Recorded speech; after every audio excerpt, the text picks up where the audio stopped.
अभी तक हमने दो समिश्र संख्याओं का योग देखा है। अब योग से संबंधित कुछ हम इनका बीजगणित देखते हैं, कुछ अलजेब्रा देखते हैं, क्या क्या हो सकता है, कुछ शर्तों को देखते हैं। ठीक है, तो जैसे पहली शर्त होती है, ध्यान से देखना और इसको नोट करते जाना, है ना। पहली शर्त है, जैसे पहली शर्त है उसको क्या कहते हैं हम, साहचर्य शर्त। क्या कहते हैं? साहचर्य नियम।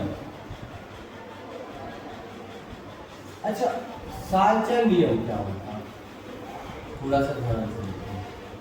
साहचर्य नियम आपने नंबर सिस्टम यानी वास्तविक संख्याओं में जैसा पढ़ा है, जैसा मैंने बताया है, बिल्कुल उसी तरीके का कॉम्प्लेक्स नंबर में होता है। जैसा नियम उसमें होता है बिल्कुल वैसे ही नियम इसमें होता है। देखो ध्यान से, क्या होता है साहचर्य नियम? Z1 Z2 प्लस Z3 बराबर Z1 प्लस का Z2 प्लस का Z3।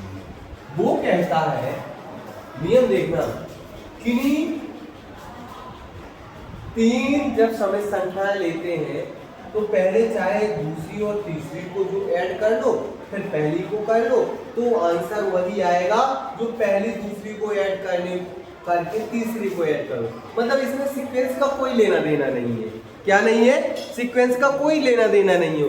तीन समिश्र संख्याएं आपको दी गई हो, चाहे किसी को पहले ऐड कर लो, चाहे किसी को बाद में ऐड कर लो, तीन में से, क्योंकि सब दो को एक साथ, कभी तीन एक साथ तो ऐड होगी नहीं, तो पहले दो किसी को कर लो, फिर तीसरी को कर लो, आंसर सेम आएगा, आंसर में कोई डिफरेंस नहीं होगा। क्लियर बात? तो इस शर्त को हम थोड़ा सा करके भी चेक कर सकते हैं, इस शर्त को हम वेरीफाई भी कर सकते हैं। अगर वेरीफाई करना है तो प्रूफ कैसे करना है? देखो, हमने माना Z1 = A1 plus I B1, Z2 बराबर A2 I B2 और Z3 बराबर A3 I B3। क्लियर? ये तीनों समिश्र संख्याएं हमने लिख दी, Z1 Z2 Z3। तो क्या ये तीनों मिलके इस रूल को फॉलो करेंगी या नहीं करेंगी? करेंगी, देखते हैं, हम करके देखते हैं। तो हमने इसका एक पार्ट ले लिया, प्रथम पार्ट। क्या ले लिया? पहला पार्ट ले लिया। कौन सा? Z1 plus Z2 plus Z3। तो बेटा Z1 की जगह क्या लिख दिया हमने? A1 प्लस I B1, और हमने Z2 की जगह क्या लिख दिया? A2 I B2, और हमने Z3 की जगह क्या लिख दिया? A3 I B3। ठीक है, सॉल्व करते हैं। तो पहले ब्रैकेट सॉल्व करते हैं, जैसे सामान्य भाषा में हम करते हैं, तो पहले ब्रैकेट को सॉल्व कर लेते हैं। इसका कोई काम नहीं है, पहले हमने ब्रैकेट को सॉल्व किया तो A2 प्लस A3, एडिशन तो सीख गए ना, वास्तविक भाग और इमेजिनरी भाग। फिर हमने क्या किया? B2 plus B3। क्लियर? क्या था? कोई दिक्कत क्या? आप देखो, ये एक नंबर बन गया, ये दूसरा नंबर बन गया ना। तो अब इनको भी हम ऐड कर लेते हैं। तो हमने ऐड किया तो क्या बनेगा? A1 A2 plus A3। यहां तक कोई दिक्कत? ऐसे ही हमने क्या किया? A3 प्लस का B3 प्लस का क्या? B1 लिखेंगे। B1, तो यहाँ क्या आएगा? B2 प्लस B3 I, है ना, बाहर क्या हो जाएगा? I हो जाएगा। ब्रैकेट के बाहर क्या हो जाएगा? I हो जाएगा। क्लियर बात? यहाँ तक कोई दिक्कत? अब देखो, ये मैं पहले ही बता चुका हूं, ये क्या है? वास्तविक संख्या। और देखो अंदर इसमें अंदर देखो, ये क्या है? वास्तविक संख्या है। और आपको वास्तविक संख्याओं को पता है, आपने पढ़ा है 10th में कि वास्तविक संख्याएं क्या करती हैं? साहचर्य नियम का पालन करती हैं। तो साइचर नियम का वास्तविक संख्या पालन करती हैं, तो इनको हम यही चेंज कर दें क्या, या फिर दूसरा तरीका है कि इसको यही छोड़ के हम ये वाला भाग लेके चलेंगे, तो हम यही करते हैं इसको। देखो ये साइचर नियम को फॉलो करती हैं, तो मतलब ये ब्रैकेट यहाँ से उठ के कहाँ आ जाएगा, यहाँ आ जाएगा, आ जाएगा ना, आ जाएगा ना, क्योंकि साइचर नियम वास्तविक संख्याओं में तो लागू होता है, तो यहाँ तो ये वास्तविक संख्या है ना अंदर, ये तो वास्तविक भाग है ना। ऐसे यहाँ देखो आई को छोड़ दें तो ये अंदर वास्तविक भाग है ना, तो ये भी तो करेगा, तो क्या हो जाएगा b1 प्लस b2 इधर आ गया ब्रैकेट, और b3 को हमने खाली रखा, और i क्या हो जाएगा, i हो जाएगा।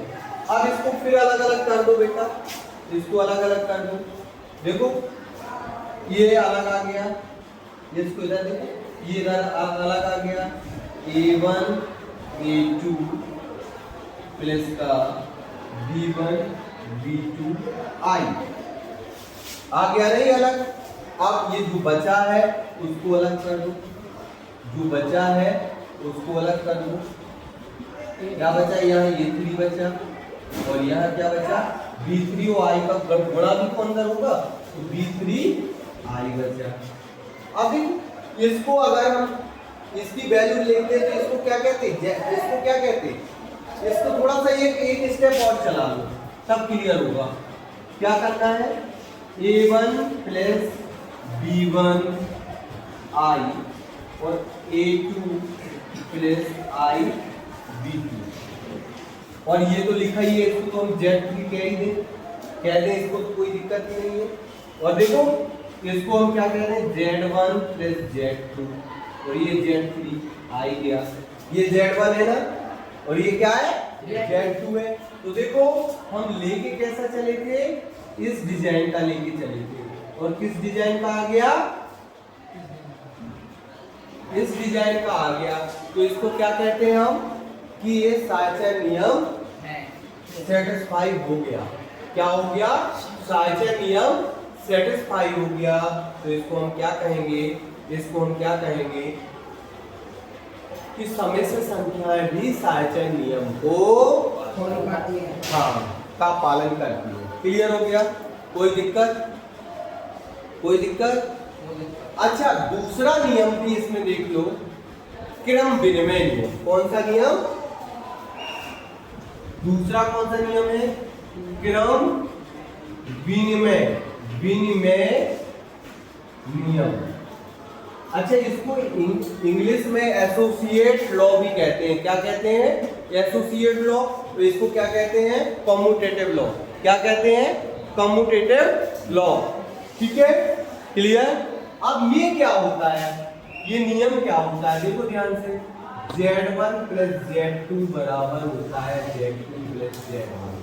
मतलब कहने का मतलब जब दो हम समिश्र संख्याओं को ऐड कर रहे हों, दो समिश्र संख्याओं को ऐड कर रहे हों, तो किसी को आगे लिख दो, किसी को पीछे लिख दो, फर्क नहीं पड़ता है, आंसर सेम आता है। क्लियर बात। तो देख लेते हैं, इसको भी हम प्रूव करते हैं। हमने क्या किया, मान लिया z1 equal to a1 plus i b1 और z2 बराबर a2 प्लस i b2। हम क्या लेके चले, अब हम इसका लेफ्ट हैंड पार्ट लेके चलेंगे, तो क्या हो जाएगा z1 प्लस z2, तो इनको ऐड कर दो, a1 प्लस i b1 है b1, और इसको ऐड कर दो a2 plus i b2। Clear, यहाँ तक कोई दिक्कत नहीं ना। अब आपको पता है वास्तविक भाग और वास्तविक भाग क्या होते हैं, क्या होते हैं, ऐड करते हैं। कैसे करते हैं कि रियल पार्ट को ऐड करते हैं और इमेजिनरी पार्ट को ऐड करते हैं। क्लियर, यहाँ तक कोई दिक्कत। अब देखो ये वाला अंदर था और ये वाला ब्रैकेट, ये क्या है, वास्तविक संख्याएं। और आपको पता है वास्तविक संख्याएं क्या करती हैं, क्रम विनिमय नियम का पालन करती हैं। तो वास्तविक संख्याएं क्रम विनिमय नियम का पालन करती हैं, तो इसको हम क्या कर दें, a2 प्लस a1 लिख सकते हैं ना। क्रम विनिमय नियम ये होता ना कि Z1 + Z2 = Z2 + Z1। तो यहाँ किसकी बात हो रही है? वास्तविक संख्याओं की बात हो रही है, कॉम्प्लेक्स नंबर की बात नहीं हो रही, वो तो हमें निकालना है। हम किसकी बात कर रहे हैं? वास्तविक संख्याओं। और यहाँ देखो अंदर ये भी तो वास्तविक की संख्याएं हैं, क्योंकि हम पहले ही बता चुके कि ये भी क्या होती है? वास्तविक संख्याएं होती है। तो वास्तविक संख्याएं तो क्रम विनिमय नियम का पालन करती है ना। अब हम क्या करते हैं? A2A1 + IB2 + IB2 + का IB1, इसको भी अलग अलग कर दूं, अलग अलग कर दूं। ध्यान से देखो बेटा, ये क्या है? Z2 है और ये क्या है? Z1 है। हम लेके क्या चले थे? Z1 + Z2। क्या लेके चले थे? Z1 + Z2। क्या लेके चले थे हम? Z1 + Z2। क्लियर हो गया? तो इसका मतलब क्या हुआ कि समय संख्याएं क्रम विनिमय नियम का भी पालन करती हैं। अब आती है इसके बाद थर्ड और फोर्थ जो कंडीशन है वो तत्समक और प्रतिलोम से रिलेटेड है। क्या है? तत्समक कंडीशन क्या होती, प्रतिलोम कंडीशन क्या होती, और एक और है जो आपके अभी काम की नहीं है, आपकी काम की नहीं है। वो कौन सी है? संबरक यानी क्लोजर सन। वो आपके काम की नहीं है, हालांकि आपकी एनसीईआरटी में दिया हुआ है तो उस पर भी हम डिस्कशन करेंगे। लेकिन अभी ये दो नियम के बाद हम तीसरा और चौथा पढ़ाने जा रहे हैं, है ना। तो इसको नोट कर लो।